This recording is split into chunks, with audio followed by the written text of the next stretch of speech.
একজন নারী আল্লাহর হাবিব সাল্লাল্লাহু আলাইহি ওয়াসাল্লামের সময় রাসূল তখন মদিনাতুল মুনাওয়ারায় অবস্থান করছেন। আহলে কিতাবদের একজন নারী চুরি করার অপরাধে নবী করিম সাল্লাল্লাহু আলাইহি ওয়াসাল্লামের কাছে বিচার পেশ করা হলো।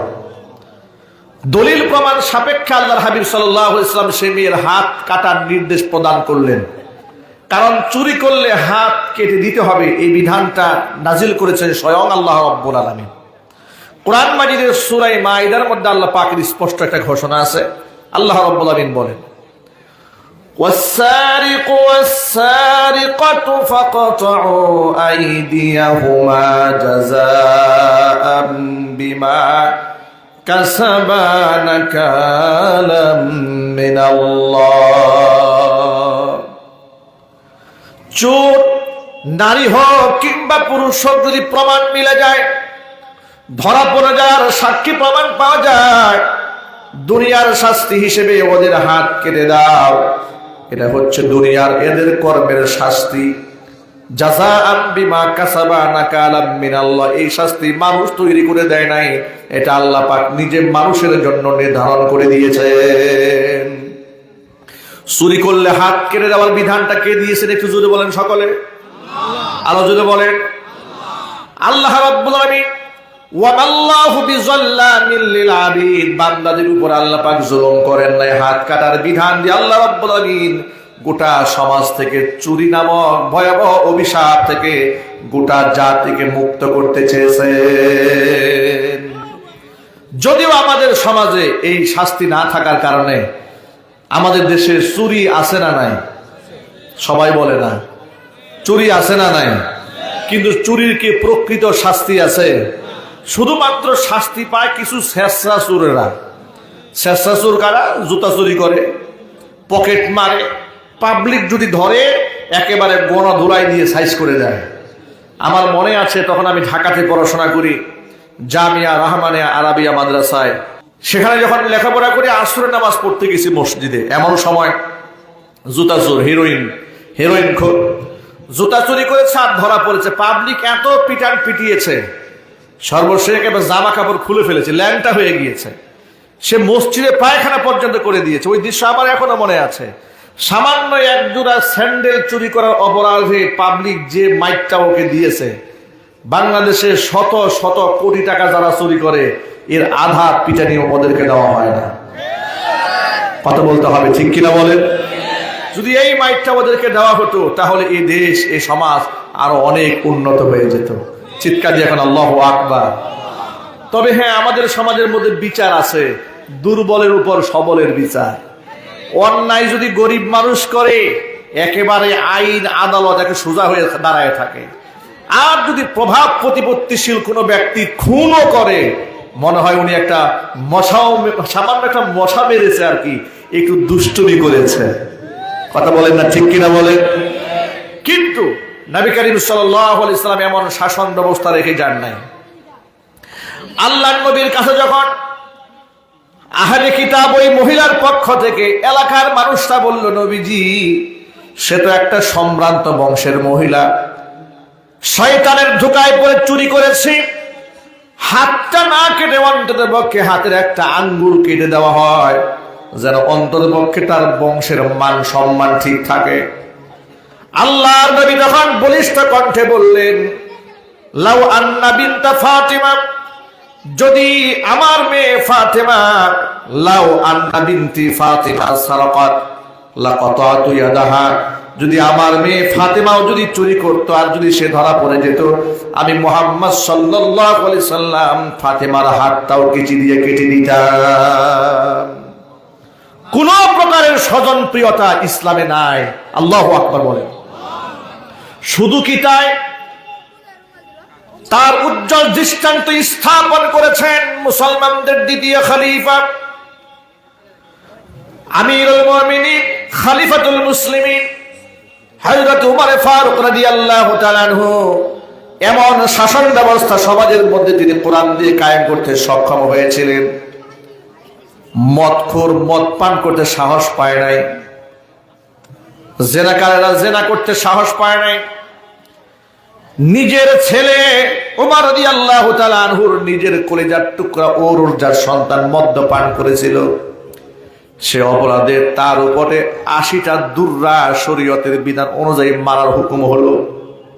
ওমর ফারুক রাদিয়াল্লাহু তাআলা আনহু রাষ্ট্রনায়ক খলিফা কাম রাদিয়াল্লাহু তাআলা আনহু আজমাইন, তাদের ভিতরে আবু বকর সিদ্দিক রাদিয়াল্লাহু তাআলা আনহু একজন নরম তবিয়তের সাহাবী ছিলেন। ওমর ফারুক ছিলেন খুব গরম, আবু বকর ছিলেন একেবারেই নরম। অন্যায় কিছু দেখলে হযরত উমর শুধু বলতেন ইদিনলি ইয়া রাসূলুল্লাহ আদরিব উনকা, নবীজি আপনি আমাকে পারমিশন দেন এই বিয়াদবটার কল্লা উড়াইয়া দেই। এটা ছিল হযরত উমর ফারুক রাদিয়াল্লাহু তাআলা আনহুর ভাষা। আবু বকর সিদ্দিক খুব নরম মেজাজের ছিলেন। কাটাকাটি, মারামারি, আঘাত করা কিংবা কাউকে মনের মধ্যে কষ্ট দেওয়া, এমন কঠিন কোন সিদ্ধান্তে হযরত আবু বকর সিদ্দিক রাদিয়াল্লাহু তাআলা আনহু কখনো যেতেন না। যার বাস্তব প্রমাণ হচ্ছে বদর যুদ্ধে মুসলমানদের সংখ্যা ছিল মাত্র ৩১৩ জন নিরস্ত্র, কাফির বেঈমানদের সংখ্যা ছিল ১০০০ সশস্ত্র। কিন্তু আল্লাহ পাক বদর প্রান্তের ইমানদার মুসলমানদের ইমানি শক্তির কারণে সশস্ত্র ১০০০ কুফফারদের বিরুদ্ধে আল্লাহ পাক বদর প্রান্তে মুসলমানদের বিজয় পতাকা হাতে ধরিয়ে দিয়েছিলেন। কাফেরদের ৭০ জন সৈনিক মুসলমানদের হাতে গ্রেফতার হয়েছিল। এই ৭০ জন যুদ্ধ বন্দীদের সাথে কি ব্যবহার করা যায়, কি মুআমালা করা যায়, এই ব্যাপারে নবী সাহাবীদের সাথে পরামর্শ করলেন। সাহাবীরা তোমরা পরামর্শ দাও, এদের সাথে কি মুআমালা করা যায়। কেউ কেউ তো বলল নবীজি এদেরকে হত্যা করা হোক, আবার কেউ কেউ বলল না এদেরকে হত্যা করে লাভ নেই, মুক্তিপণ দিয়ে ছেড়ে দেওয়া হোক। অধিকাংশ সাহাবী রায় দিয়েছেন, মতামত ব্যক্ত করেছেন হত্যা করে লাভ নাই, মুক্তিপণ দিয়ে ছেড়ে দেওয়া হোক। এবার হযরতে আবু বকরের কাছে নবীজি জিজ্ঞেস করলেন ওমর ইউকা ইয়া আবা বকর সিদ্দিক। মুসলিম শরীফের হাদিসের মধ্যে এসেছে হযরত আবু বকর বলে ইয়া রাসূলুল্লাহ, যারা গ্রেফতার হয়েছে মুসলমানদের হাতে, মুসলমানদের কারো না কারো আত্মীয়, কারো বাবা, কারো ভাই, কারো চাচা, কারো নিকটতম আত্মীয় স্বজন, সুতরাং এদেরকে হত্যা করে কোনো লাভ নাই। মুক্তিপণ নিয়ে যদি ছেড়ে দেওয়া হয় দুইটা ফায়দা হবে। একটা ফায়দা হচ্ছে আমরা মুসলমানরা অর্থনৈতিকভাবে বড় দুর্বল, হিজরত করে আসার কারণে আমাদের টাকা নাই, জায়গা পয়সা, জায়গা জমি নাই। যদি আমরা মোটা অঙ্কের টাকার বিনিময়ে এদেরকে ছেড়ে দেই, আমরা মুসলমানদের পায়ের নিচে একটু মাটি গুঁজা হলো, অর্থনৈতিকভাবে আমরা একটু স্বাবলম্বী হয়ে গেলাম। শুধু কি তাই, যাদেরকে মুক্তিপণ নিয়ে ছেড়ে দেওয়া হলো ভবিষ্যতে এরা কালিমা পড়ে মুসলমান তো হয়ে যেতে পারে, ঠিক কিনা? এই মতামত দিলেন আবু বকর সিদ্দিক রাদিয়াল্লাহু তাআলা আনহু।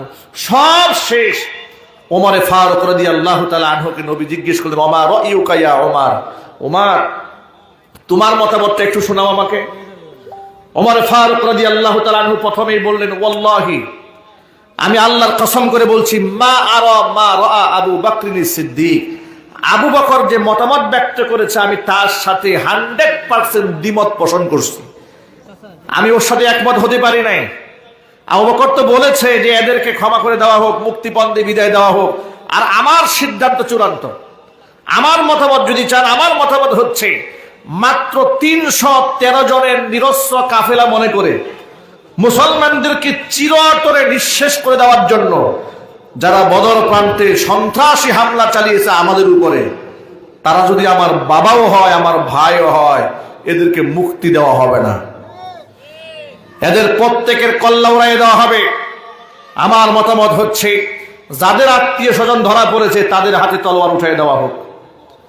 আমার হাতে একটা তলোয়ার দেন, অনবীজি আমি দেখে নিতে চাই আমার আত্মীয় স্বজন, আমার রক্তের সম্পর্কের কারা গ্রেফতার হয়েছে, বন্দী হয়েছে, ওদের কল্লা উড়াইয়ে দেওয়ার দায়িত্ব নবীজি আপনি আমার হাতে উঠাইয়া দেন। আবু বকরের হাতে তলোয়ার উঠাইয়া দেন। আবু বকরের আত্মীয় স্বজন যারা ধরা পড়েছে তাদের কল্লা আবু বকর উড়াবে। উসমানের হাতে তলোয়ার উঠাইয়া দেন, উসমানের নিকটতম আত্মীয় স্বজনের কল্লা উসমান উড়াবে। এখন আপনারা বলেন এই সিদ্ধান্ত কি সহজ না কঠিন? আরো জোরে বলেন। আল্লাহর নবী ছিলেন রাহমাতুল লিল আলামিন, ওয়া মা আরসালনাকা ইল্লা রাহমাতাল লিল আলামিন। আঘাতে জর্জরিত হয়েও যিনি বদদুয়া দেন না, তিনি তো আমার আপনার নবী, দু জাহানের বাদশা, ইমামুল মুরসালিন, রাহমাতুল লিল আলামিন, নবিয়ুনা মুহাম্মদুর রাসূলুল্লাহ সাল্লাল্লাহু আলাইহি ওয়াসাল্লাম। নবীজি কঠিন সিদ্ধান্ত গ্রহণ করলেন না। আবু বকর সহ অধিকাংশ সাহাবী যে মতামত ব্যক্ত করেছেন, নবীজি সেই রায়টা দিয়ে দিলেন, সেই সিদ্ধান্ত গ্রহণ করলেন। মুক্তিপণ নিয়ে কাফের বেঈমানদেরকে ছেড়ে দেওয়ার সিদ্ধান্ত দিয়ে দিলেন। জোরে বলেন সুবহানাল্লাহ। কিন্তু আল্লাহর কাছে পছন্দ হয়েছে উমরের রায়, উমরের মতামত। জোরে বলেন আল্লাহু আকবার। এই ব্যাপারে কোরআন মাজিদের সূরা আনফালের লম্বা আলোচনা আছে। কোরআন শরীফে হিফজ কোরআনের 10 নম্বর পারার 4 নম্বর পৃষ্ঠার শেষ দিকে ডিটেইলস লম্বা কথা। আমার সেদিকে যাওয়ার সময় হাতে নেই। আমি যেটা বোঝাতে চেয়েছি আপনাদের সামনে, উমরে ফারুক রাদিয়াল্লাহু তাআলা আনহু কঠিন কঠিন সিদ্ধান্ত নিতে পিছপা হতেন না, কিন্তু সেই কঠিন সিদ্ধান্ত ইসলামের জন্যই নিতেন। কথা বলতে হবে, ঠিক কিনা? কিন্তু আবু বকর সিদ্দিক, তার মনের মধ্যে একটু সফট কর্নার ছিল মানুষের প্রতি, একটু দরদি টাইপের মানুষ। সেই দরদি মানুষটা একদিন রাস্তা দিয়ে, মদিনাতুল মুনাওয়ারা রাস্তা দিয়ে হেঁটে যাচ্ছে। গভীর মনোযোগ দিয়ে কথাটা শোনেন। আবু বকর যখন রাস্তা দিয়ে হেঁটে যাচ্ছি, এমন সময় দেখতে পেলেন একজন ইহুদি পণ্ডিত, তার নাম ফানহাস বিন আজুরা। ওই ফানহাস বসে বসে তার দলের লোকদেরকে ইনজিল তাওরাত কিতাবের তালিম দিচ্ছে। এই দৃশ্য দেখে হযরত আবু বকর সিদ্দিক ফানহাস ইহুদি আলেমকে ডেকে বলে, ফানহাস ওয়াইহাক ওয়াইলাক, ধমক দিয়ে বলে, তুমি ধ্বংস হও ফানহাস। তুমি একজন ইহুদি আলেম হয়ে তুমি বিভ্রান্ত করছো উম্মাকে। তুমি তো জানো মুহাম্মদ সাল্লাল্লাহু আলাইহি ওয়াসাল্লাম শেষ নবী, এরপরও তুমি আল্লাহর উপর ঈমান আনো না, কালিমা গ্রহণ করো না, তুমি ধ্বংস হও। এই কথা বলার সাথে সাথে ফানহাস আবু বকরকে শুনিয়ে বলেছে, মুসলমানরা যে আল্লাহর উপর ঈমান এনেছে, ওই আল্লাহ তো ফকির হয়ে গেছে। নাউজুবিল্লাহ। কি বাড়ি গিয়ে বলবেন নাকি? নাউজুবিল্লাহ হয় নাই, চিৎকার দিয়ে বলেন নাউজুবিল্লাহ। আল্লাহ কি ফকির হতে পারে? ওয়াল্লাহুল গনিয়্যু ওয়া আনতুমুল ফুকারা। সমস্ত সম্পদের মালিক কে? আল্লাহ তো ধনী, ফকির হলাম আমরা সকলে। কথা বলেন, ঠিক কিনা? এই যে আবু বকর সিদ্দিক রাদিয়াল্লাহু তাআলা আনহুর সামনে ফানহাস আল্লাহকে ফকির বলেছে, আর দেরি নাই। এত ঠান্ডা মেজাজের এই মানুষ কাউকে মারে না, আঘাত করে না। তিনি দাঁড়িয়ে গেলেন। দাঁড়িয়ে ফানহাসের গালে কষে এমন যদি একটা থাপ্পড় মেরেছে, ফানহাস জায়গায় বসে থাকতে পারে না, কাত হয়ে পড়ে গেছে। এই আঘাত পাওয়ার পরে ফানহাস এবার চলে গেল আল্লাহর নবীর কাছে। হুজুরের কাছে গিয়া বলে, মুহাম্মদ, আপনার কাছে একটা নালিশ নিয়ে এলাম, বিচার নিয়ে এলাম, আপনি বিচারটা করে দিবেন। নবীজি বললেন, কার নামে বিচার? ফানহাস বলে, আপনার সাথী, আপনার বন্ধু আবু বকরের বিরুদ্ধে নালিশ। নবীজি খুব অবাক হলেন। আবু বকরের বিরুদ্ধে নালিশ কেউ কোনোদিন করে নাই, উনি নালিশ নিয়ে আসছে, কি ব্যাপার একটু শুনি। ফানহাস বললেন, মুহাম্মদ, আপনি আমার গালের দিকে তাকায় দেখেন, আবু বকরের মতো মানুষ আমাকে থাপ্পড় দিয়ে গালটা লাল বানায় দিয়েছে। নবীজি অবাক বিষয় জিজ্ঞেস করলেন, আসলে থাপ্পড়টা কি আবু বকর দিয়েছে নাকি উমর দিয়েছে? কয়, না, আমি আবু বকর কেউ চিনি, আমি ওমর কেউ চিনি। এই থাপ্পড় উমর দেয় নাই, আবু বকর দিয়েছে। এই কথোপকথন চলছে। ঠিক এই মুহূর্তে আবু বকর হুজুরের সামনে এসে হাজির হলেন।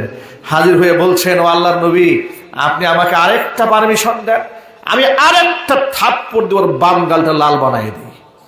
সুবহানাল্লাহ বলবেন। নবীজি হতবাক হয়ে গেলেন, আবু বকর, আপনি তাকে মেরেছেন, কেন মারলেন? তার অপরাধ? আবু বকর বলেন, নবীজি, সে যদি আমাকে আঘাত করতো আমি সবর করতাম, আমাকে যদি গালি দিত তাতেও আমি সবর করতাম, আমার বংশের লোকদেরকেও যদি গালমন্দ করতো তাতেও আমি সবর করতাম। কিন্তু লোকটা আমাকে গালমন্দ না করে সরাসরি আমার আল্লাহকে ফকির বলে গালি দিয়েছে, যেটা আমি আবু বকর মুসলমান হয়ে বরদাস্ত করতে পারি নাই। ফানহাস এবার আল্লাহ নবীর সামনে সমস্ত ঘটনাকে অস্বীকার করে বলছে, ইয়া রাসূলুল্লাহ, আমি তো আল্লাহকে ফকির বলে গালি দেই নাই। হযরত আবু বকর বলেন গালি দিয়েছে, ইহুদি বলে গালি দেই নাই। সত্য কে বলেছে, ইহুদি বলেছে না আবু বকর বলেছে? আবু বকর সত্য বলেছে, কিন্তু ইহুদি অস্বীকার করছে। এখন প্রশ্ন হলো, ইহুদি তো অস্বীকার করে বসে আছে, আবু বকর তো স্বীকার করে ফেলেছে, তিনি থাপ্পড় মেরেছেন। নবী করিম সাল্লাল্লাহু আলাইহি ওয়াসাল্লাম আবু বকরকে ডেকে বলেন, আবু বকর, সে তো অস্বীকার করছে, আপনি থাপ্পড় দিয়েছেন, তার সাক্ষী তো আপনি নিজেই। কিন্তু সে যে আল্লাহকে ফকির বলে গালি দিয়েছে, এমন কোন প্রমাণ, কোন সাক্ষী আপনার কাছে আছে? আবু বকর বলেন, হে আল্লাহ রাসূল, ওই সময় যখন তাকে আমি মেরেছিলাম, আমার আশপাশে যারা ছিল সব ওর দলের লোক, কেউ আমার পক্ষে কথা বলবে না। আল্লাহ নবী খুব পেরেশান হয়ে গেলেন, কারণ নবীজি সাল্লাল্লাহু আলাইহি ওয়াসাল্লাম খুব ভালো করে জানেন আবু বকর মিথ্যা বলতে পারেন না। আবু বকর কি মিথ্যা বলার সাহাবী? তিনি মিথ্যা বলতে পারেন না। তার উপাধি হচ্ছে সিদ্দিক। চিৎকার দেখেন আল্লাহু আকবার। তিনি শুধু সত্যবাদী নন, চরম সত্যবাদী। এই উপাধি যার নামের শেষে আছে, তিনি মিথ্যা কথা বানাই বলে এটা কল্পনাই করা যায় না। এবার কোরআনে কারীম অনুযায়ী বিচার হবে। বিচারটা কি? বিচার হচ্ছে ওয়াকাতাবনা আলাইহিম ফিহা আন্নান নাফসা বিন-নাফসি ওয়াল আইনা বিল আইনি ওয়াল আনফা বিল আনফি ওয়াল উযুনা বিল উযুনি ওয়াস সিন্না বিস সিন্নি ওয়াল জুরুহা কিসাস। কোরআনে কারীমের বিচারিক ফয়সালা এরকম হবে, জানের বদলায় জান, কানের বদলা কান, নাকের বদলা নাক, দাঁতের বদলায় দাঁত। এমনকি যেমন আঘাত দেওয়া হবে, হুবহু সেরকম আঘাত ফিরিয়ে দেওয়া হবে। এখন আবু বকর সিদ্দিক যদি সাক্ষী প্রমাণ দাঁড় করাতে না পারেন, তাহলে এমন একটা রায় হয়ে যাবে, যেমন ফানহাসকে তুমি থাপ্পড় মেরেছো, ফানহাস হুবহু এমন একটা থাপ্পড় তোমার গালে উঠাইয়া দেবে। ভাইরা, আপনারা বলেন তো, আবু বকর সিদ্দিক ফানহাসের গালে থাপ্পড় মেরেছে কার সম্মানে? আল্লাহর নামটা একটু চিৎকার দিয়ে বলে, কার সম্মানে? আল্লাহ পাকের সম্মানে। আমাদের দেশে দেখবেন ঘাটতি মারা কিছু বুজুর্গ আছে। এই ঘাটতি মারা বুজুর্গদের অবস্থা এমন, কোরআনে কারীমের বিরুদ্ধেও যদি কেউ কথা বলে, উনি মুখ থেকে প্রতিবাদ জানায় না। আলেমদেরকে যদি জবাই করা হয়, ওনার ঘুম ভাঙে না। যদি ইসলামের দুনিয়া থেকে মিটায় দেওয়ার জন্য ষড়যন্ত্র করা হয়, উনার তাসবিহ সুবহানাল্লাহ বন্ধ হয় না। উনি যেন দুনিয়া সম্পর্কে কিছু জানেই না, এমন লোক সমাজে আছে না নাই? আরো চিল্লাই বলে। নিজেদেরকে খুব আধ্যাত্মিক বুজুর্গ মনে করে। আমি তাদেরকে বলবো, আসিফ মহিউদ্দিন নামক কুলাঙ্গার শাহবাগী যখন বলল আল্লাহ কি নাকে তেল দিয়ে ঘুমায় আমি যখন মদ্যপান করি, চিৎকার দেখুন নাউজুবিল্লাহ। আপনারা প্রতিবাদ জানালেন না। নবী করিম সাল্লাল্লাহু আলাইহি সাল্লামের প্রিয়তমা স্ত্রী উম্মুল মুমিনিন মা আয়েশা সিদ্দিকা রাদিয়াল্লাহু তাআলা আনহার ব্যাপারে জঘন্য ভাষায় এই শয়তানটি বলেছে আল্লাহর নবী নাকি ছোট্ট মেয়েটাকে ধর্ষণ করেছে। এমন শব্দ যারা উচ্চারণ করে, তাদের বিরুদ্ধে ব্যবস্থা নেওয়ার জন্য মুসলমানদের ঐক্য করার দরকার আছে না নাই? একটু জুড়ে বলেন। কিন্তু আশ্চর্যের ব্যাপার কি জানেন? এই মুসলমানরা শতদা বিভক্ত হয়ে আছে। গোটা পৃথিবীতে মুসলিম নিধন চলছে। মসজিদগুলা ভেঙে ভেঙে মন্দির বানানো হচ্ছে। আমাদের পার্শ্ববর্তী দেশে সেখানেও মসজিদ ভেঙে মন্দির বানানো হয়েছে। একটি আর দুটি নয়, বাবরি মসজিদ ইতিহাস আপনারা জানেন। বাবরি মসজিদ ছাড়াও অসংখ্য মসজিদ ভেঙে মন্দির বানানো হয়েছে। কথা বলতে হবে, ঠিক কিনা? আমাদের দেশের মধ্যেও মুসলমানরা মাজলুম অবস্থায় আছে। একটা ওয়াজ মাহফিল করতে গেলে পারমিশনের উপর পারমিশন, পারমিশনের পর পারমিশন, এরপরে এতগুলা শর্ত। মসজিদ কমিটি, মাহফিল কমিটি, মাদ্রাসা কমিটিকে সাদা কাগজে বন্ড সই দেওয়া হয় যে কোনো কিছু হয়ে গেলে পুরা দায়িত্বভার আমাদের কাঁধে চাপায় নেওয়া হবে। এর বাস্তবতা আছে না নাই? একটু আওয়াজ দিয়ে বলেন। তাহলে কি আন্দাজ করতে পারেন 90 থেকে 95% মুসলমানের দেশে আমরা ধর্ম পালনে কতটুকু স্বাধীনতা পেয়েছি? আমরা আসলে স্বাধীন নই, পরাধীনতার শৃঙ্খলে বেঈমানরা আমাদেরকে আবদ্ধ করে ফেলেছে। সুতরাং মাযহাবি, লা মাযহাবি, আলিয়া, কওমি, সুন্নি, দেওবন্দি ভাই ভাই বিবাদ করার সময় তো এখন নয়। এখন সময় এসেছে ঐক্য করার, এখন সময় এসেছে বাতিলদেরকে রুখে দেওয়ার, এখন সময় এসেছে শিক্ষা সিলেবাসের মধ্যে কুফরি সংস্কৃতি যারা ঢুকাচ্ছে এদের দাঁত ভাঙ্গা জবাব দেওয়ার। কথা বলো মুসলমান, ঠিক কিনা বলেন? সেই দিকে মুসলমানের খবর নাই। অন্তর্দ্বন্দ্বে মুসলমানরা লেগে আছে, কে কার বিরুদ্ধে ফতোয়া দিবে, কে বেদাতি, কে কাফের, কে জান্নাতি, কে জাহান্নামী, কে হক, কে বাতিল। অবস্থা এমন হয়েছে হক বাতিলের একেবারে ডিলারশিপ নিয়ে যেন আমরা বসে গেছি। কথা বলেন, ঠিক কিনা বলেন? প্রত্যেকে আপন আপন জায়গায় নিজেকে হক মনে করে। মাজার পূজারী মাজারে সেজদা দিয়েও হক মনে করে, দুর্গা পূজারী দুর্গার সামনে মাথা নত করে নিজেকে শ্রেষ্ঠ মনে করে, দরগা পূজারী নিজেকে শ্রেষ্ঠ মনে করে, আহলি হাদিস যারা আছে তারা নিজেকে সাচ্চা মুসলমান মনে করে, আবার যারা মাযহাব মানে তারা ওদেরকে বিভ্রান্ত মনে করে, নিজেদেরকে শ্রেষ্ঠ মনে করে। একমাত্র আমার দোকানের খাঁটি ঘি আছে, আর কারো কাছে নাই। কথা কন না, ঠিক কিনা? এই হয়ে গেছে আমাদের মন মানসিকতা। আমাদের মধ্যে নাই উদারতা, নাই রেসপেকশন, না শ্রদ্ধা, নাই সম্মানবোধ। দেখেন, মনে আঘাত দিয়ে না, ছোট্ট একটা কথা আপনাদের সামনে প্রসঙ্গক্রমে বলি। ১৫০০ বছর আগে নবী করিম সাল্লাল্লাহু আলাইহি ওয়াসাল্লাম কাফেরদের প্রতি যতটুকু উদার ছিলেন, অমুসলিমদের প্রতি যতটা উদারতা দেখিয়েছেন, আমরা এক মুসলমান আরেক মুসলমানের প্রতি এতটুকু উদারতা দেখাতে পারি না। কথা বলেন, ঠিক কিনা বলেন? কিছুদিন আগে এক শায়েখ বললেন যে শবে বরাতের রাতে এইভাবে মসজিদে ইবাদত করার চেয়ে বেশ্যাখানায় গিয়ে রাত কাটানো ভালো। একটু চিন্তা করেন কত প্রান্তিকতা। আচ্ছা, আমি এক সেকেন্ডের জন্য শায়েখের প্রতি শ্রদ্ধা রেখে বলছি, ধরেই নিলাম আপনার ইলম, আপনার গবেষণা, আপনার কোরআন হাদিসের রিসার্চ করে আপনি বুঝতে সক্ষম হয়েছেন যে এই কাজটা উচিত নয়, কিন্তু আপনি তো এটাও জানেন শবে বরাত বা লাইলাতুন নিসফি মিন শাবান এর পক্ষে অসংখ্য ফুকাহা, অসংখ্য উলামা, অসংখ্য তুলাবা, জুমহুরুল উলামা বিশ্বব্যাপী তাদের ফতোয়া আছে যে এ রাতে নফল ইবাদতে কোনো বাধা নাই, তবে বর্জনীয় কিছু আমল আছে। যেমন সামষ্টিক ইবাদত করা যাবে না, দলে দলে কবরস্থানে যাওয়া যাবে না, হালুয়া রুটি দিবস বানানো যাবে না। এই কুসংস্কারগুলো বাদ দিলে এই রাতের শ্রেষ্ঠত্ব নিয়ে এত কোনো প্রশ্ন নাই। ঠিক কিনা বলেন? জুড়ে বলে কথা, ঠিক কিনা? এই রাতের শ্রেষ্ঠত্ব নিয়ে এত কোনো প্রশ্ন নাই। হ্যাঁ, প্রশ্ন আছে, ইখতিলাফ আছে যে ইবাদতটা কেমনে করবে। ইবাদত করতে ইনফিরাদান করতে হবে। পৃথিবীর অসংখ্য ফুকাহারা এই রাতে ইনফিরাদানে একাকী আমল, জিকির আজকার, তাসবিহ তাহলিল, ইস্তিগফার, মহান রবের সামনে কাকুতি মিনতি করে মাপ চাওয়ার ব্যাপারে উদ্বুদ্ধ করেছেন। কেন জানেন? যেহেতু এই রাতে আল্লাহ পাক সৃষ্টিকুলের দিকে বিশেষ দৃষ্টি দিয়ে সমস্ত মানুষকে আল্লাহ মাফ করে দেয়। তাহলে যে রাতে আমি শুনলাম, আমি জানলাম এই রাতে আমাকে মহান রব মাফ করে দিবেন, সেই রাতে আমার ঘুমায় থাকা উচিত। কথা বলে না? সেই রাতে আমি ঘুমায় থাকবো? নিশ্চয় ঘুমিয়ে থাকবো না। আমি সে শায়েখের প্রতি শ্রদ্ধা রেখে বলছি, দেখুন, আমি ধরেই নিলাম যে আপনি মনে করেছেন এটা বেদাত। আপনি অন্তপক্ষে আইম্মাই মুস্তাহিদিন যারা ছিলেন, সালফে সালিহিন যারা ছিলেন, আমাদের সালাফদেরকে খেয়াল করুন।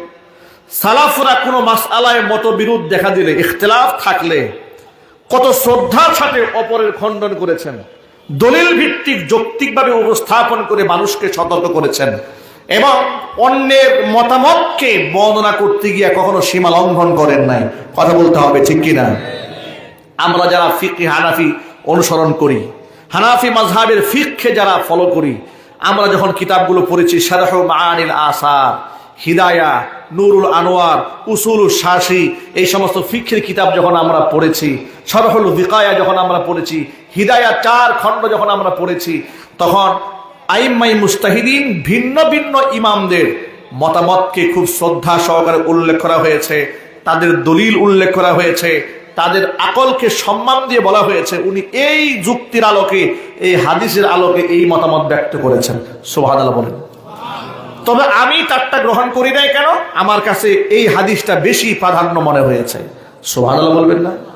দেখেছেন একে অপরের প্রতি কত শ্রদ্ধা ছিল, সম্মান ছিল। আর আমরা মনে রাখবেন, ইখতিলাফ এটা জায়েজ আছে। আমি আবার বলি, ভিন্ন মত পার্থক্য হতেই পারে, এই ইখতিলাফ আপনি পৃথিবী থেকে নিরসন করতে পারবেন না। কিন্তু সমস্যা হচ্ছে ইখতিলাফ এক জিনিস, মুখালাফাত এক জিনিস, আদাওয়াত আরেক জিনিস। একটা হচ্ছে ভিন্ন মত, আরেকটা হচ্ছে দুশ্মনী। দুটা কি এক জিনিস? একটু যদি বলেন। ওই যে কিছুদিন আগে এক সাহেব বললেন যে এমন এমন কথা যে বলেছে, ওকে দাওয়াত দিয়ে নিয়ে এসে ওর মুখের মধ্যে পেশাব করে দেন। নাউজুবিল্লাহ বলেন। এত আসতে বললেন। আচ্ছা, এটা কি ভিন্ন মতের ভাষা হতে পারে? এটা কি অপরের প্রতি শ্রদ্ধাবোধের ভাষা হতে পারে? এটা কি সম্মানবোধের ভাষা হতে পারে? না, এগুলো হতে পারে না। দেখুন, আমরা কিন্তু অন্তর্দ্বন্দ্বের বেড়াজালে পড়ে আছি। এদিক থেকে আমাদের শিক্ষা সিলেবাসের মধ্যে কুফরি সিলেবাস ঢুকিয়ে দেওয়া হয়েছে। কথা বলে, ইসলাম যদি থাকে তাহলে আপনি বিতর্ক করবেন, ইসলাম যদি না থাকে কামড়া কামড়ি করবেন কি নিয়ে? কথা বলে না ভাই, ঠিক কিনা বলেন? সুতরাং আর দলাদলি নয়। কেউ যদি আমিন জুড়ে বলে, ঘৃণা করার কোনো কারণ নাই। কেউ যদি আমিন আসতে বলে, এটা আপনি কখনো মনে করবেন না যা সর্বনাশ হয়ে গেছে, ও তো দুজনে চলে গেছে। আমি হকের উপর আছি, একমাত্র আমি খাঁটি ঘি খাই, আর কেউ খায় না। এই চিন্তা করা যাবে? এই কথা বলা যাবে? সুন্নাহ দ্বারা প্রমাণিত, হাদিস দ্বারা প্রমাণিত প্রত্যেকটা আমলের প্রতি সম্মান বোধ থাকতে হবে। আজকের পর থেকে আমাদের ভিতরকার কোনো আদাওয়াতি দুশ্মনী থাকবে না। আমরা সকলেই এক হয়ে ইসলামের পক্ষে কথা বলবো, কুফর শিরকের বিরুদ্ধে, তাগুতের বিরুদ্ধে, জালেমের বিরুদ্ধে। ইসলাম এবং মুসলমানদের চিরন্তন শত্রু যারা রসুলের দুশ্মন, ইসলামের দুশ্মন, ইসলামী শাসন ব্যবস্থার দুশ্মন, তাদের বিরুদ্ধে আমরা ঐক্যবদ্ধ হবো ইনশাআল্লাহ। রাজি আছেন কারা কারা? দোহাত দেখতে চায়।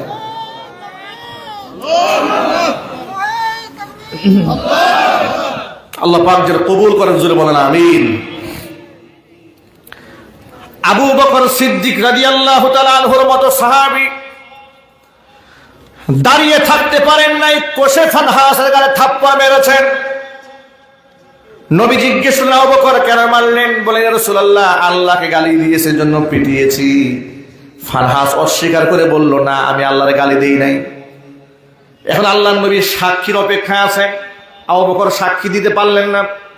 এখন নবীজি তো আর পার্সিয়ালিটি করবেন না, স্বজনপ্রিয়তা করবেন না, রায় দিয়ে দিবেন। কি রায়? যে ফানহাস, তুমি আবু বকরের গালে একটা থাপ্পড় উঠায় দিবা। এই রায়টা বলা সহজ না, কঠিন, মারাত্মক কঠিন কাজ। কারণ রাসূল জানেন আবু বকর নিরপরাধ। আল্লাহ নবী বারবার আকাশ পানে তাকাচ্ছিলেন, আল্লাহর পক্ষ থেকে কোনো ফয়সালা আসে কিনা, আল্লাহর পক্ষ থেকে কোনো ঘোষণা আসে কিনা। বারবার আবু বকর আল্লাহ নবী সাল্লাল্লাহু আলাইহি ওয়াসাল্লাম তাকাচ্ছেন। আল্লাহ নবী সাল্লাল্লাহু আলাইহি সাল্লামের অপেক্ষা নিরসন করে প্রতীক্ষার অবসান ঘটিয়ে সাথে সাথে জিবরাইল আলাইহিস সালাতু ওয়াস সালামকে আল্লাহ পাক পাঠিয়ে দিলেন, জিবরাইল চলে যাও, আমার দুস্তের কাছে গিয়ে বলো, আবু বকরের পক্ষে সাক্ষী পৃথিবীর কোন মানুষের দেওয়ার দরকার নাই।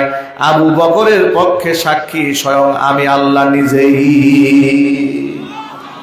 কোরআন মাজিদ আয়াত নাযিল হয়ে গেল, লাকাদ সামিআল্লাহু কাওলাল্লাযীনা ক্বালু ইন্নাল্লাহা ফাকীরু ওয়া নাহনু আগনিয়া। আল্লাহ পাক কোরআন শরীফে কসম করে বলেন, নিশ্চয় আমি আল্লাহ পাক অবশ্যই কসম করে বলছি, শুনতে পেয়েছি ওই সমস্ত ব্যক্তিদের কথা যারা নাকি বলেছে আল্লাহ পাক ফকির আর আমরা হলাম ধনী। জোরে জোরে বলেন নাউজুবিল্লাহ। আমি আমার সকল ভাইদেরকে শুধু এই কথাটা বুঝাবার জন্য এত লম্বা কাহিনী উপস্থাপন করেছি। সেটা হলো, আল্লাহ নবী সাল্লাল্লাহু আলাইহি সাল্লাম বিচারক হিসেবে কখনো পার্সিয়ালিটি করেন নাই, স্বজনপ্রিয়তা করেন নাই, ইনসাফকে রক্ষা করেছেন। এই জন্য বিচারক হিসেবেও আল্লাহর হাবিব তামাম পৃথিবীর মানুষের জন্য মডেল শিক্ষক, ঠিক কিনা? স্বামী হিসেবেও অতুলনীয় মডেল। এখানে অসংখ্য স্বামীরা আছেন, কথাটা ভালো করে শোনেন। আজকে সমাজের মধ্যে ঘরে ঘরে ঝগড়া, মারামারি, দ্বন্দ্ব, কাটাকাটি, স্ত্রীর প্রতি স্বামীর প্রতি স্ত্রীর মহাব্বত নাই, শ্রদ্ধাবোধ নাই, ভালোবাসা নাই, পরকীয়া তৈরি হয়েছে, দ্বন্দ্ব বিদ্বন্দ্ব তৈরি হয়েছে। এর পিছনে বড় কারণ, স্ত্রীও স্বামীর হক আদায় করে না, স্বামীও স্ত্রীর হক আদায় করে না, ঠিক কিনা বলেন? কোরআনে কারীম ফর্মুলা দিয়েছে, ওয়াশিরুহুন্না বিল মারুফ, মেয়েদের সাথে খারাপ ব্যবহার করতে পারবে না, ভালো ব্যবহার করতে হবে। ফাইন কারিহতুমুহুন্না, তাদের আচরণে যদি তোমার কষ্ট হয়ে থাকে কোনো একটা ব্যবহারে, মনে রেখো, ফাইন কারিহতুমুহুন্না ফাআসা আন তাকরাহু শাইআ ওয়া ইয়াজআলাল্লাহু ফীহি খায়রান কাসীরা। তোমার কাছে অপছন্দনীয় মনে হয়েছে, এমন তো হতেও পারে এই অপছন্দনীয় মেয়েটার মধ্যে তোমার জন্য কল্যাণের ফয়সালা আল্লাহ করে দিতে পারেন। আল্লাহু আকবার বলেন। সূরা নিসা মেয়েদের পক্ষ হয়ে আল্লাহ পাক এমন কথা বলেছেন। সুতরাং নারীদের প্রতি, স্ত্রীদের প্রতি আমাদের ব্যবহার কেমন হতে হবে, আপনাদেরকে ছোট্ট একটা গল্প শোনায় হাদিস থেকে, তাহলে বুঝতে সক্ষম হবেন। আপনাদের কষ্ট হচ্ছে না তো? দেখেন, নবী করিম সাল্লাল্লাহু আলাইহি সাল্লামের চেয়ে ভালো স্বামী এই পৃথিবীতে আর হবে? জবাবটাও সবাই দেন নাই। আমাদের নবীজির চেয়ে ভালো মানুষ পৃথিবীতে আর হওয়া সম্ভব? যার সিনাকে 4 বার একেবারেই কেটে, বক্ষ বিদারণ করে, ওপেন হার্ট সার্জারি করে, তার কাল্বকে বের করে জমজমের পানি দ্বারা ধৌত করা হয়েছে। মনের মধ্যে কোনো রিয়া নাই, হিংসা নাই, পরশ্রীকাতরতা নাই, মনের মধ্যে কোনো আদাওয়াতি নাই, কারো উপর কোনো দুশ্মনী নাই।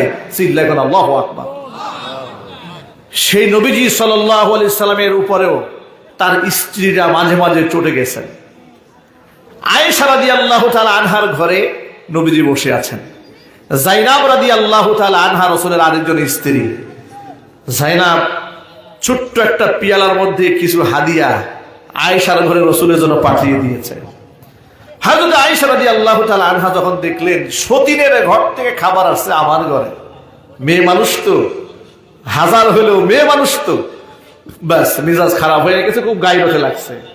একবারে পিয়ালা ধরে রাসূলের সামনে আছাড় দিয়ে পিয়ালাটা ভেঙে টুকরা টুকরা করে ফেলেছে। আপনি আর আমি যদি এই জায়গায় থাকতাম, তাহলে আমার বুক কি পরিমাণ মাইরটা খাইতো, কথা কথা ঠিক কিনা? মাই না খেলে অন্তপক্ষে কয়েক দফা তো গালমন্দ শুনতো।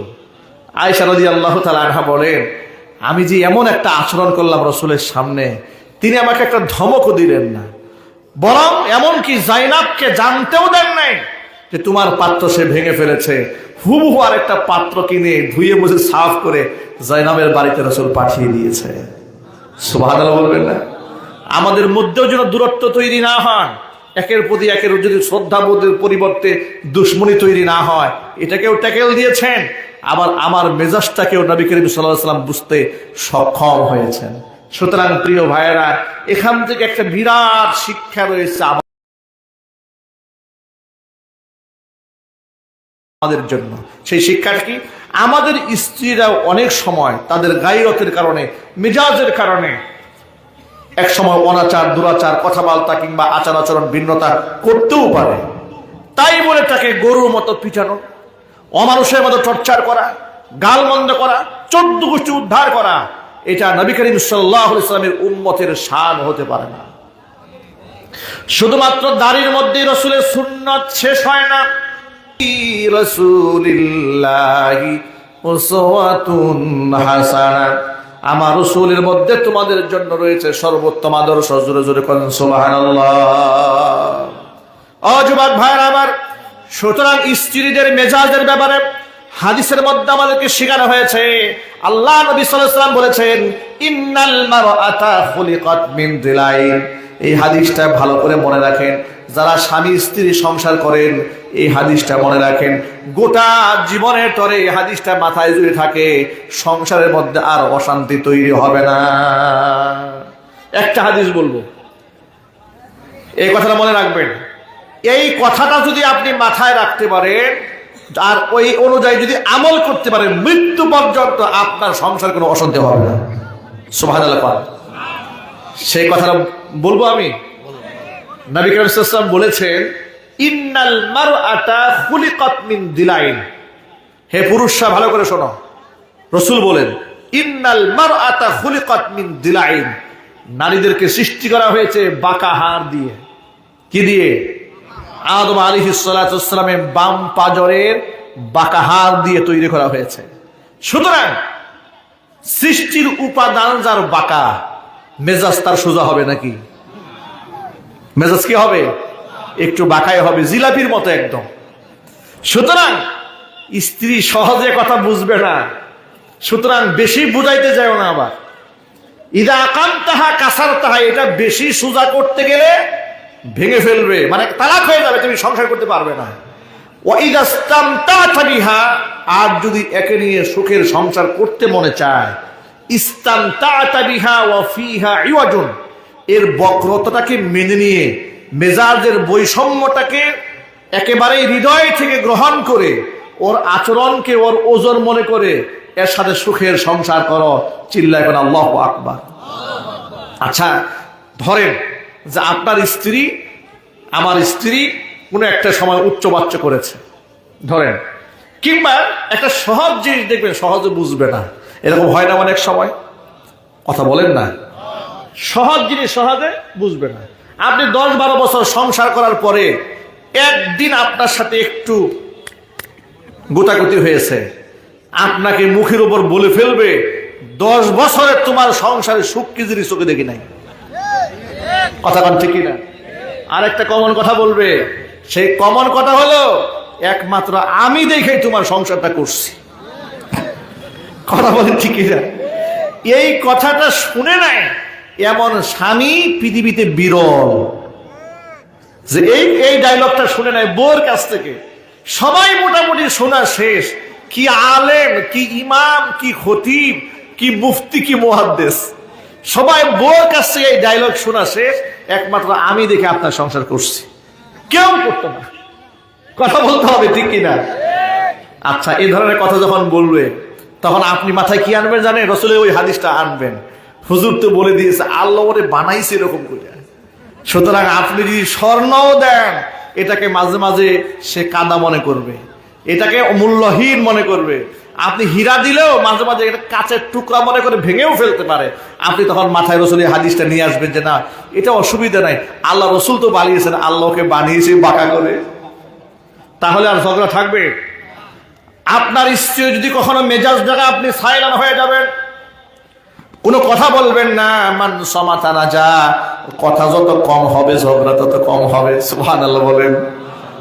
আবার সাথে সাথে আমি মা বোনদের হকের ব্যাপারে এ কথাগুলো বললাম।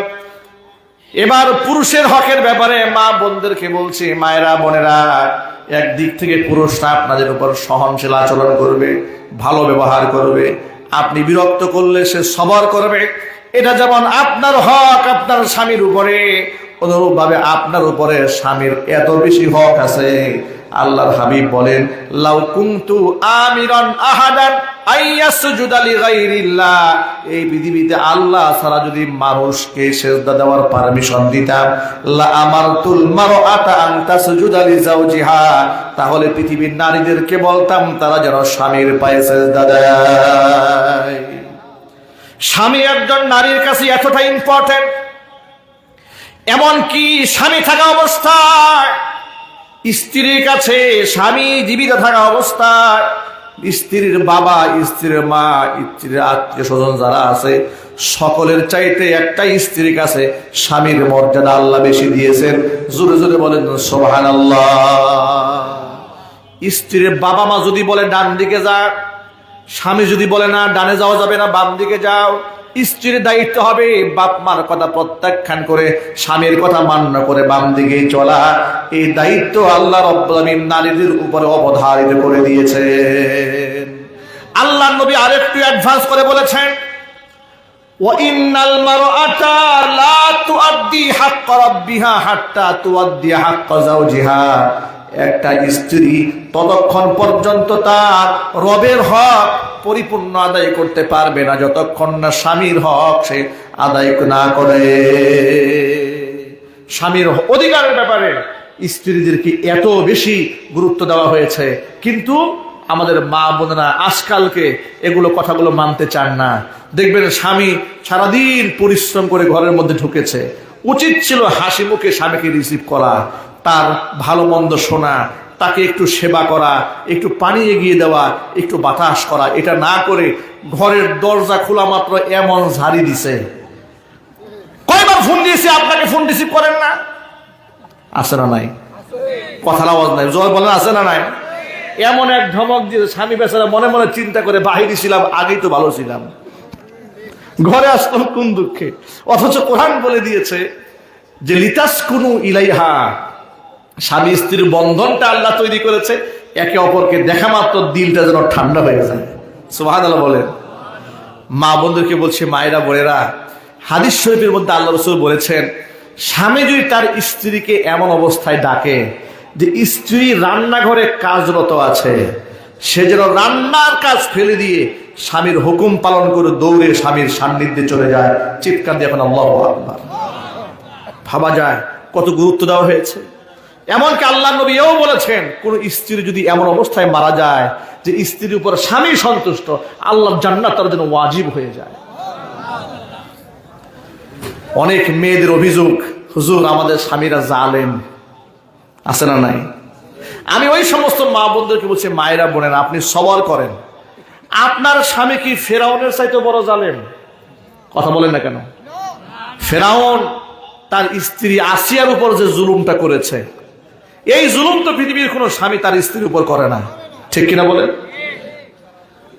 আসিয়া আলাইহা সালাতু ওয়াসসালাম চারজন জান্নাতের শ্রেষ্ঠ রমণীর অন্যতম।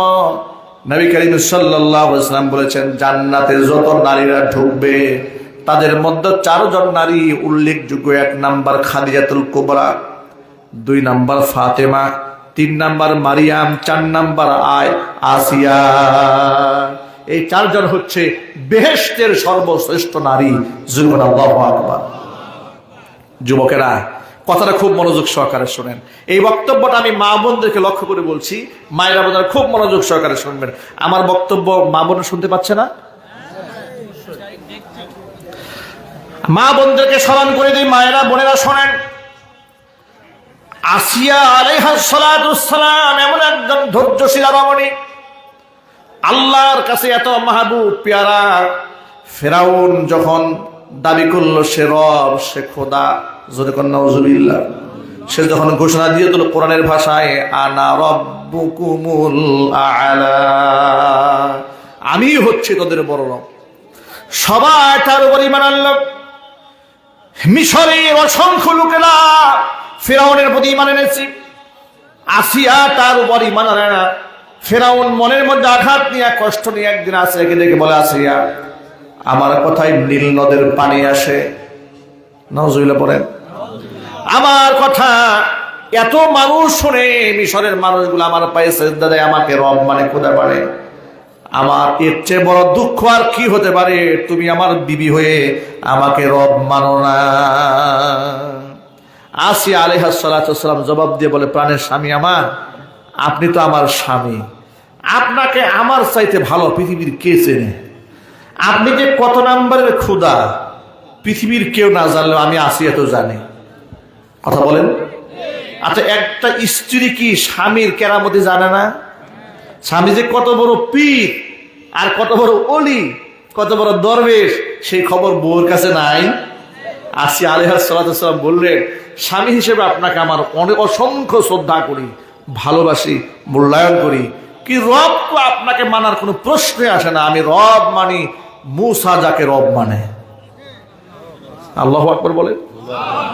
ফেরাউন খুব চটে গেছে, এমন চটেছে, এত খেপেছে, আসিয়াকে খুব মেরেছে, নিজে মারতে মারতে ক্লান্ত। ইতিহাস অনেক লম্বা, তাফসীর ইবনে কাসিরে অনেক লম্বা হিস্ট্রি এসছে, কেন কিভাবে মেরেছে, কিভাবে কোন কোন আইটেম করে তাকে কষ্ট দিয়েছে, অনেক লম্বা কথা। নিজে মারতে মারতে যখন ফেরাউন ক্লান্ত হয়ে গেছে, তখন তার সঙ্গ ডেকে ডেকেছে, সৈন্য সামন্ত যারা আছে এদেরকে ডেকেছে, এই তোরা এদিকে আয়, আসিয়ার ধর, এর হাতের মধ্যে শিকল লাগা, পায়ে শিকল লাগা, টেনে হিস্ট্রে আমার ঘর থেকে বের করে দিই, টেনে হিস্ট্রে সিংহাসন থেকে বিরাট বড় রাজ দরবার থেকে যখন আসিয়াকে টেনে মরুপ্রান্তরে নেওয়া হলো, ফেরাউন এবার বলল আসিয়ার ডান হাতের মধ্যে পেরাক দিয়ে জমিনের মধ্যে দাবায় দে। কোরআন মাজিদ আল্লাহ পাক বলেছেন ওয়া ফিরআউনা যিল আওতাদ, ফিরআউন হচ্ছে সেই জালেম স্ত্রী আসিয়ার হাতের মধ্যে পেরাক গেড়ে দিয়েছিল, লোহার পেরাক ডান হাতে, লোহার পেরাক বাম হাতে, লোহার পেরাক ডান পায়ে, লোহার পেরাক বাম পায়ে দিয়ে আসিয়াকে আটকাই দিয়েছে, চাবুক দিয়ে প্রহার করা হচ্ছে, আর বলতেছে এত জোরে পিটাবি আসিয়াকে যাতে করে আসিয়ার চিৎকার আওয়াজ আমি ফিরআউনের সিংহাসনে বসে বসে শুনতে পাই। এত বেশি টর্চার করা হচ্ছিল আসিয়ার উপরে। কোরআন মাজিদের মধ্যে আল্লাহ রাব্বুল আমিন तमाम পৃথিবীর সমস্ত ঈমানদার নারী পুরুষের জন্য মা আসিয়াকে মডেল হিসেবে উল্লেখ করেছেন। জোরে জোরে বলেন আল্লাহু আকবার। আল্লাহ রাব্বুল আমিন বলেন ওয়া দারাবাল্লাহু মাসালান লিল্লাযীনা আমানু ইমরাআতা ফিরআউন ইয ক্বালাত রাব্বি বিনিনি ইনদাকা বাইতান ফিল জান্নাহ ونجني من فرعون وعمله ونجني من القوم الظالمين আল্লাহ রাব্বুল আমিন বলেন ওয়াদারাবাল্লাহু মাসালান লিল্লাযীনা আমানু ইমরাআত ফিরআউন, ফিরআউন স্ত্রীকে तमाम পৃথিবীর ইমামদারদের জন্য আমি মডেল হিসেবে উল্লেখ করে দিলাম।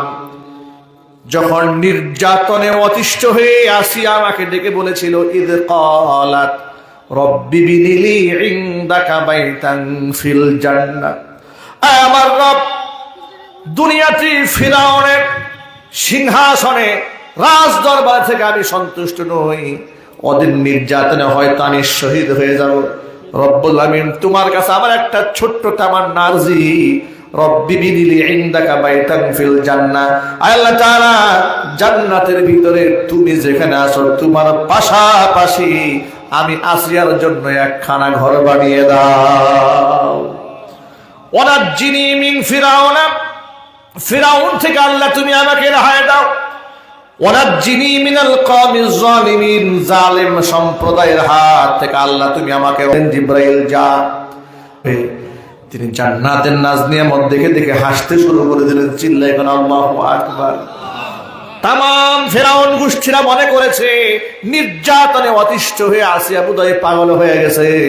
আল্লাহ পাক ডাক দিয়ে বলেছেন না, আমার আসিয়া পাগল হয়ে যায় নাই, জান্নাতের এমন নাজ নিয়ামত আসিয়ার চোখের সামনে তুলে ধরা হয়েছে যে দৃশ্য দেখে আসিয়ার সারা জিন্দেগীর সমস্ত কষ্ট দূর করে দিয়েছি। তার মুখের মধ্যে আমি আল্লাহ রাব্বুল আমিন তৃপ্তির হাসি ফুটিয়ে দিয়েছি। ও আমার যুবক ভাই, ও আমার মা বোনেরা, শিক্ষা গ্রহণ করেন আসিয়ার মতো নারীর কাছ থেকে। জান্নাতি রমণীদের সর্দারিনী তিনি এমনিতেই হন নাই, সবরে জামিল করেছেন, ধৈর্যের পরাকাষ্ঠা গ্রহণ করেছেন। বৃদ্ধা বয়সে চাবুকের আঘাতে পিঠের চামড়া চলে গেছে, স্বামীর নির্যাতনে দুনিয়া থেকে বিদায় হয়ে গেছেন, শাহাদাতের মর্যাদা লাভ করেছেন, কিন্তু স্বামীর প্রতি অভিযোগ দায়ের করেন নাই, সাহায্য চেয়েছেন একমাত্র কার কাছে? আল্লাহর কাছে তিনি তামান্না করেছিলেন রব্বি বিনিলি ইনদাকা বাইতান ফিল জান্নাহ, আল্লাহ তাআলা জান্নাতি তুমি যেখানে আছো তোমার পাশাপাশি আমি আসিয়ার জন্য একখানা ঘর বানায় দাও। জোরে জোরে কোন আমিন। আমরাও মহান রবের কাছে এই দোয়াই করি, আল্লাহ তুমি আমাদের জন্য তোমার পাশাপাশি একখানা বাংলো বানায়া দাও। আমিন বলেন। রবের কাছাকাছি থাকার আগ্রহ আছেন আমাদের? কার কাছে হাত দেখি তো, মন থেকে তুলেছেন তো ইনশাআল্লাহ? আলহামদুলিল্লাহ বলেন। মালিক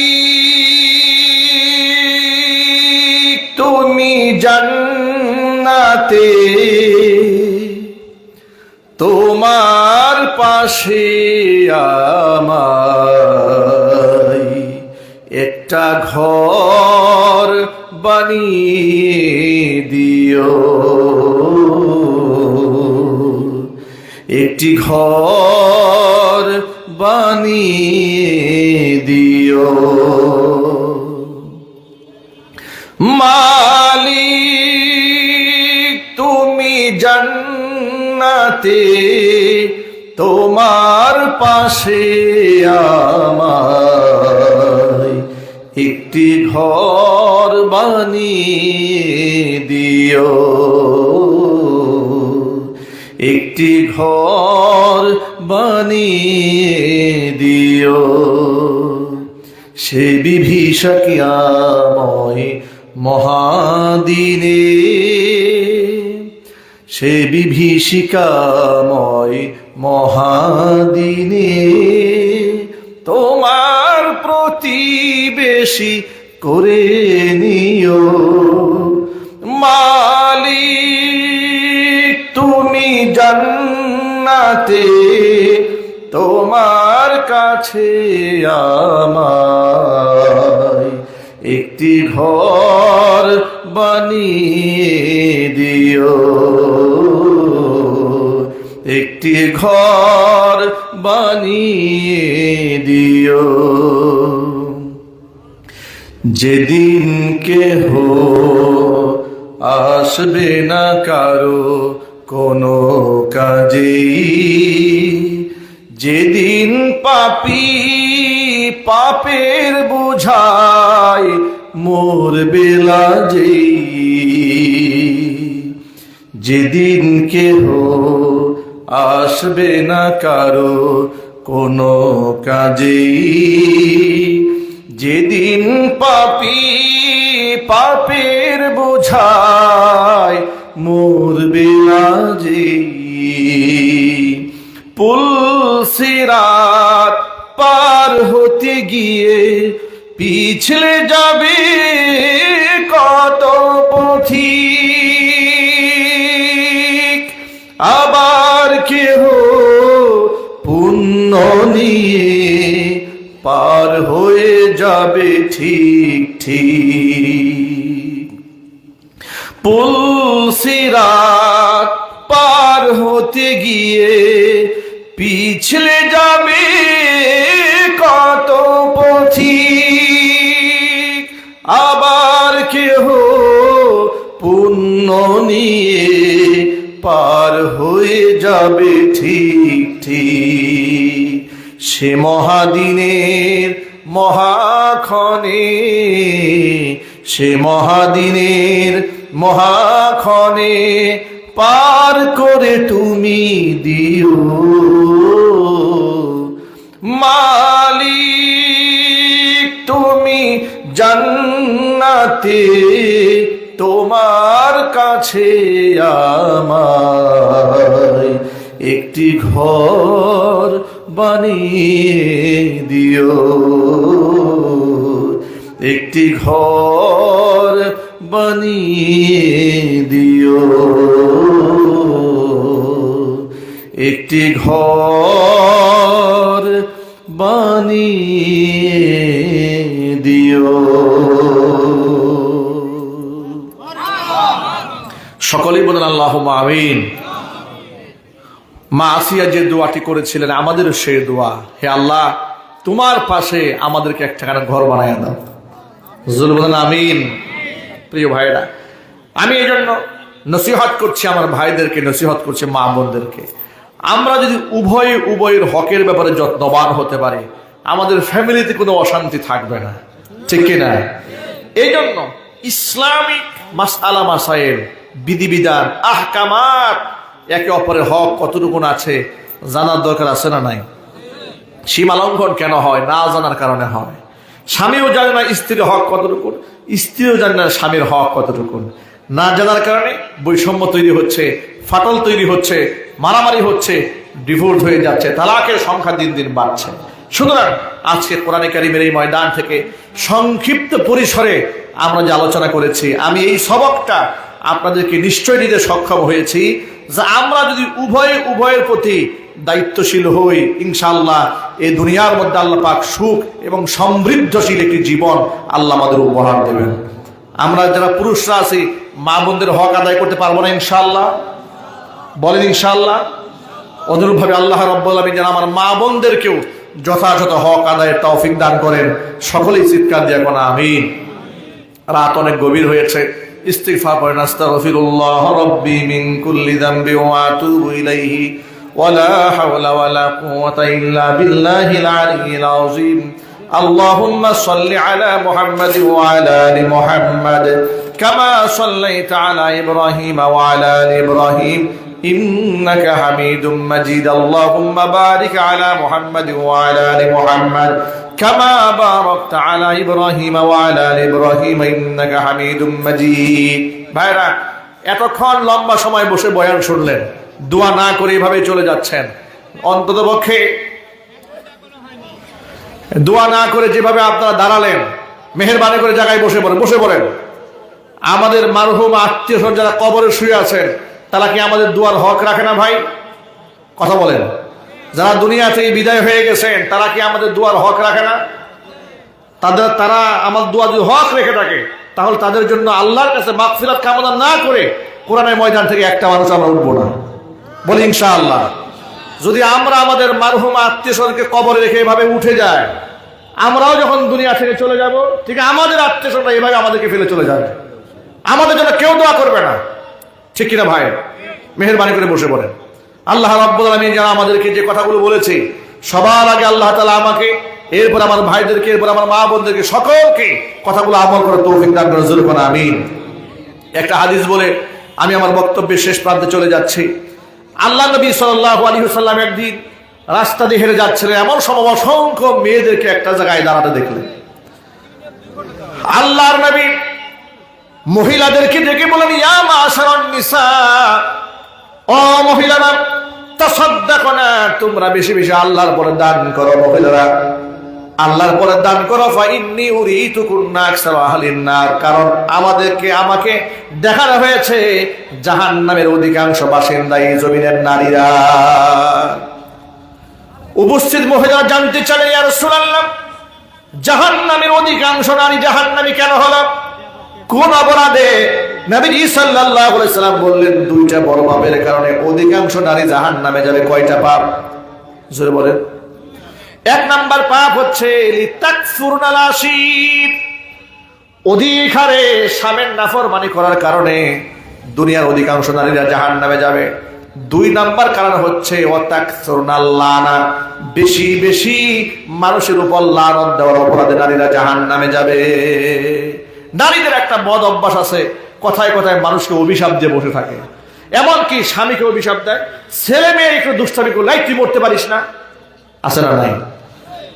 বাচ্চাদেরকে অভিশাপ দিয়ে ফেলে। আমি মা বোনদেরকে বলছি, মায়েরা বোনেরা, মেজাজ যদি বেশি খারাপ হয়, সন্তানদেরকে লানত না দিয়ে বলবেন, আল্লাহ তোরে হেদায়েত দান করুক। ঠিক কিনা বলেন? কি বলবেন? আল্লাহ তোরে হেদায়েত দান করুক, আল্লাহ তোরে জান্নাতে নিয়ে যাক, আল্লাহ তোরে বেহেশতের প্রতি পরিচালিত করুক, আল্লাহ তোর উপর রহমত নাজিল করুক, এগুলো বলবেন। কারণ বাবা মার মুখের ভাষা, রাগের শব্দও আল্লাহর কাছে কবুল হয়ে যায়। সুতরাং মায়েরা বোঝা, লানত দেওয়া থেকে সাবধান থাকতে হবে, নাম্বার ওয়ান।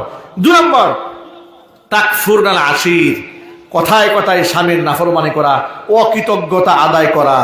যিনি আপনার ভরণ পোষণ দিচ্ছেন, আপনাকে খাওয়াচ্ছেন, আপনার প্রতি যত্নবান হচ্ছেন, আপনার চরিত্রে মানুষ কালিমা লেপন করতে না পারে, সারা জীবন আপনাকে আগলে রেখেছেন।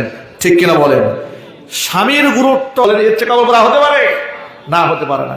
এখানে যারা এসছি, আমরা সকলে একটা পণ করি, কোরআনের শিক্ষা ছাড়া দুনিয়া আখিরাত যেহেতু অন্ধকার, আমরা এখানে আজকে নিয়ত করব, আমাদের প্রত্যেকের ঘরে ঘরে একটা করে 30 পারা কোরআন আমরা উপহার দেবো ইনশাআল্লাহ। নিয়ত আছে কার কার? হাত দেখি তো ইনশাআল্লাহ। আজকে থেকে নিয়ত করেন, আল্লাহ রাব্বুল আলামিন যেন প্রত্যেকের ঘরে ঘরে 30 পারা কোরআন উপহার দান করেন। চিৎকার দিয়ে করেন আল্লাহুম্মা আমিন। সামনে রমজানুল মুবারক আগত, একেবারেই অত্যাসন্ন। সবে বরাত পার হয়ে গেছে, আর মাত্র কয়দিন বাকি আছে? 13 দিন বাকি আছে। রমজান মাসে সবগুলি রোজা রাখার নিয়ত আছে তো ইনশাআল্লাহ? তারাবির নামাজ পড়ার নিয়ত আছে? কারা কারা পড়বেন তারাবির নামাজ? হাত দেখি তো। কয় রাকাত পড়বেন? শুনি নাই আমি, আরো জোরে। 20 রাকাত ইনশাআল্লাহ। আপনারা কোনো প্রকার কোনো বিতর্কে যাবেন না, কোনো প্রকারে বিতর্কে যাওয়ার কোনো দরকার নাই। রমজান মাস ইবাদত বন্দিগির মাস, শুধুমাত্র 20 রাকাত তারাবি পড়েই ক্ষান্ত হবেন না। তারাবি পড়বেন, শেষ রাতে তাহাজ্জুদের নামাজও পড়বেন, দিনের বেলায় ইশরাকের নামাজও পড়বেন, চাশতের নামাজও পড়বেন, আওয়াবিরও পড়বেন। যত নফল ইবাদত যত বেশি করা যায় সেভাবেই কাটাবেন। তবে আরেকটা কথা সতর্কতার সাথে বলে দিই, তারাবির নামাজের রুকু সেজদা যেন পাইকারি দরে না হয়। এটা বাংলাদেশে এই রোগটা আছে না? নাই, যদিও নাটোর অঞ্চলে মনে হয় নাই। একেবারে পাইকারি রুকু সেজদা মারতে থাকে। ইমাম সাহেব ইয়ালামুন আর তাআলামুন পড়া ছাড়া কিছুই বোঝা যায় না। এই বিপদ আছে না নাই? আমি আপনাদেরকে নামাজের মধ্যে কতটুকু তারতিল থাকতে হয়, আপনারা যারা মক্কায় গিয়েছেন, মদিনায় গিয়েছেন দেখেছেন। তারাবির নামাজকে আলাদা নামাজ বলে আমাদের বাংলাদেশে পাইকারি তেলাওয়াতটা হয়, এই পাইকারি তেলাওয়াত সৌদি আরবে নাই, মক্কায় নাই, মদিনায় নাই। মক্কা মদিনাতে এখনো 20 রাকাত তারাবির নামাজ হয়। তার তিলের সাথে একেবারে প্রত্যেকটা হরফ, প্রত্যেকটা শব্দ, প্রত্যেকটা লফজ স্পষ্ট বোঝা যায়। সুবহানাল্লাহ। আমি আপনাদেরকে একটু তারাবির নামাজের তেলাওয়াত শোনাচ্ছি। আউযু বিল্লাহি মিনাশ শাইতানির রাজীম। বিসমিল্লাহির রহমানির রহিম। আলহামদুলিল্লাহি রাব্বিল আলামিন আর রহমানির রহিম মালিকি ইয়াউমিদ্দিন। إياك نعبد وإياك نستعين اهدنا الصراط المستقيم صراط الذين أنعمت عليهم غير المغضوب عليهم ولا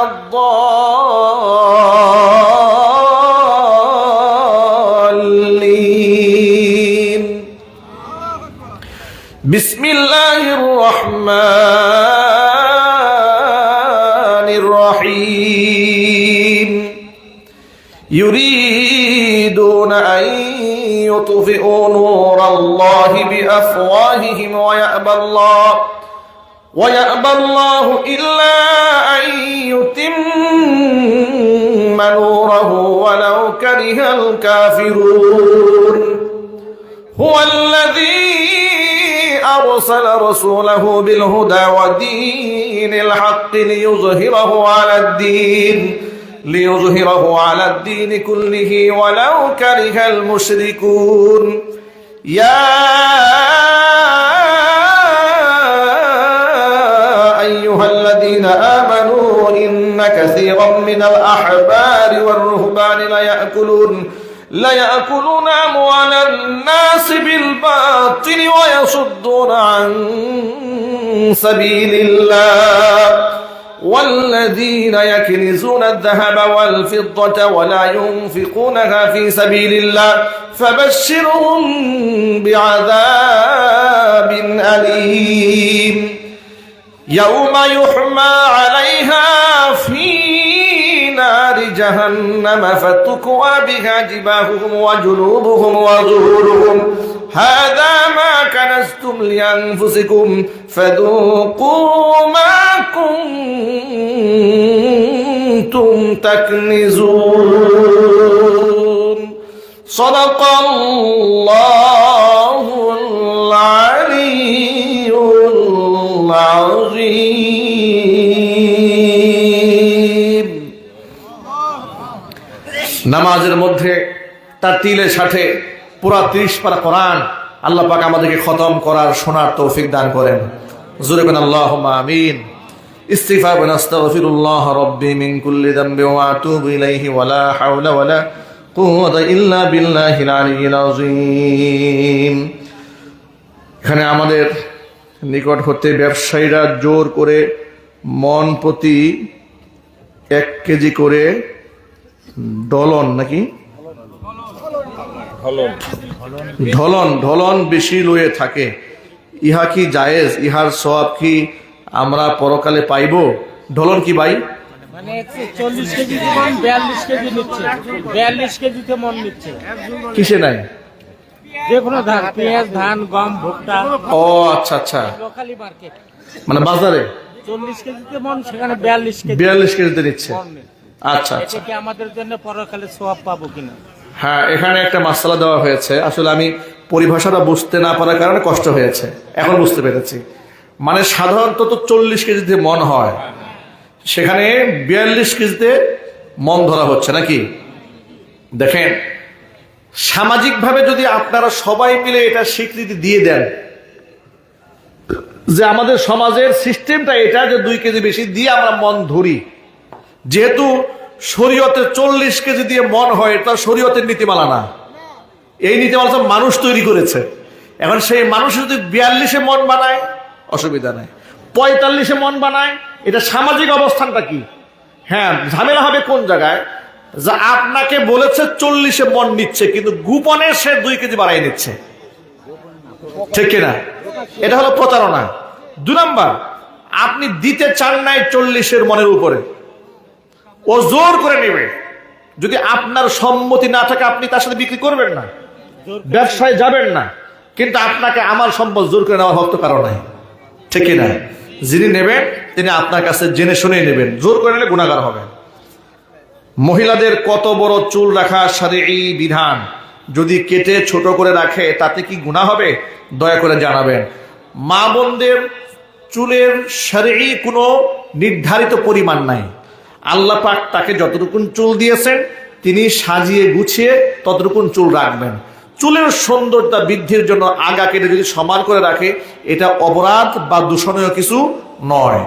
চুলকে নিয়ন্ত্রণ করার সহজার্থে তিনি এটাকে যত্ন করতে পারেন, তবে নিষেধ হচ্ছে অমুসলিমদের মতো চুল কাটা, এমন হেয়ার স্টাইল করলেন যেটা অমুসলিমরা করে। হ্যাঁ, ইহুদি খ্রিস্টানের মেয়েরা যেভাবে করে, আপনার 10টা মহিলারা যে চুলের আইটেমগুলা করে সেভাবে করবেন না, কারণ আপনি যে কালচারটাকে ফলো করবেন আপনার তাদের সাথে আল্লাহ পাক হাসর দিয়ে দিবেন।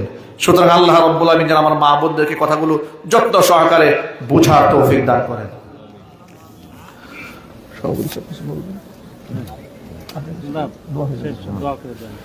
ঠিক আছে, আল্লাহুম্মা আমিন। ربنا ظلمنا أنفسنا وإن لم تغفر لنا وترحمنا لنكونن من الخاسرين ربنا لا تزغ قلوبنا بعد إذ هديتنا وهب لنا من لدنك رحمة إنك أنت الوهاب ربنا فاغفر لنا ذنوبنا وكفر عنا سيئاتنا وتوفنا مع الأبرار রব্বুল আলামিন, আমরা গুনাহগার, গভীর রজনীতে কোরআন সুন্নাহ থেকে আলোচনা করে তোমার শাহী দরবারে হাত দুখানা বাড়িয়ে দিয়েছি। মেহেরবানি করে আলোচনার ভুল বেয়াদবি ক্ষমা করি, সওয়াবের হাদিয়াটুকুন কবুল করে মঞ্জুর করে সোনার মদিনায় তোমার হাবিবের রওজা মোবারকে পৌঁছে দাও। তামাম পৃথিবীর মাটির নিচে যত মুমিন মুমিনাত, মুসলিমিন মুসলিমাত চিরবিদায় হয়ে চলে গেছেন, তাদের আরওয়াহের উপর সওয়াবের হাদিয়াগুলো পৌঁছিয়ে দাও। আমাদের মা বাপ যাদের দুনিয়ার জমিন থেকে চলে গেছেন, মা বাবার কবরগুলোকে জান্নাতের টুকরায় পরিণত করে দাও। রব্বুল আলামিন, ব্রহ্মপুর হাফিজিয়া মাদ্রাসাকে তুমি কিয়ামত পর্যন্ত কবুল করে নাও। মাদ্রাসার সমস্ত হাজাত তোমার গায়বে খাজানা থেকে মিটাইয়া দাও। মাদ্রাসার সভাপতি, সেক্রেটারি, কোষাধ্যক্ষ, সদস্যবৃন্দ, ছাত্র, উস্তাদ, গার্জিয়ান, মুহিব্বিন, মুতাআল্লিকিন, সংশ্লিষ্ট ব্যক্তিবর্গ, আল্লাহ সকলকে তুমি মাফ করে দাও। দিনের পথে চলা সকলকে আল্লাহ সহজ করে দাও। পর্দার অন্তরাল থেকে আমার মা বোনেরা বয়ান শুনেছেন, মা বোনদের মাফ করে দাও। নিঃসন্তানী মাকে সন্তান দান করো। স্বামী স্ত্রীর মধ্যে যাদের মহাব্বত নাই, মহাব্বত পয়দা করে দাও। রব্বুল আলামিন, আমাদের সন্তানদেরকে কোরআনে কারিমের হাফেজ হিসেবে কবুল করে নাও। আলেমে দ্বীন হওয়ার তৌফিক দান করে দাও। দাঈ ইলাল্লাহ হিসেবে কবুল এবং মঞ্জুর করে নাও। যে ছেলেটি মাথার মধ্যে পাগড়ি পেয়েছে, আল্লাহ কোরআনের সম্মানে আয় আল্লাহ তাআলা তাকে যোগ্য আলেমে দ্বীন হওয়ার তৌফিক দান করে দাও। দুনিয়া এবং আখিরাতে আল্লাহ কল্যাণ তুমি নসিব করে দাও। অত্র এলাকার সমস্ত মুর্দিগানের কবর আযাব আল্লাহ কিয়ামত পর্যন্ত বন্ধ করে দাও। আমাদের মধ্যে যারা অসুস্থ আছেন, আল্লাহ শিফায়ে কামিলা আজিলা কুল্লিয়া নসিব করে দাও। রব্বুল আলামিন অসুস্থ একজন উপদেষ্টা অসুস্থ, আল্লাহ দোয়া চেয়েছেন মেহেরবানি করে তাকে তুমি পরিপূর্ণ শেফা দান করে দাও। দুজন সভাপতি মৃত্যুবরণ করেছেন, আল্লাহ মেহেরবানি করে জান্নাতুল ফিরদাউস তাদের ঠিকানা বানায়া দাও। যারা বেঁচে আছেন হায়াতে তয়্যিবা নসিব করে দাও। কিয়ামতের দিন মুসিবতের সময় মানুষ যেদিন পানি পানি বলে চিৎকার করতে থাকবে, আল্লাহ তোমার হাবিবের হাতে হাউজে কাউসারের ফয়সালা করে দাও। তোমার হাবিবের শাফাত আমাদের সকলের জন্য ওয়াজিব বানিয়ে দাও। রব্বির হামহুমা কামা রব্বায়ানি সগীরা, রব্বির হামহুমা কামা রব্বায়ানি সগীরা। তাকাব্বাল মিন্না ইন্নাকা আনতাস সামিউল আলিম ওয়া তুব আলাইনা ইন্নাকা আনতাত তাওয়াবুর রহিম। سبحان ربك رب العزة عما يصفون وسلام على المرسلين والحمد لله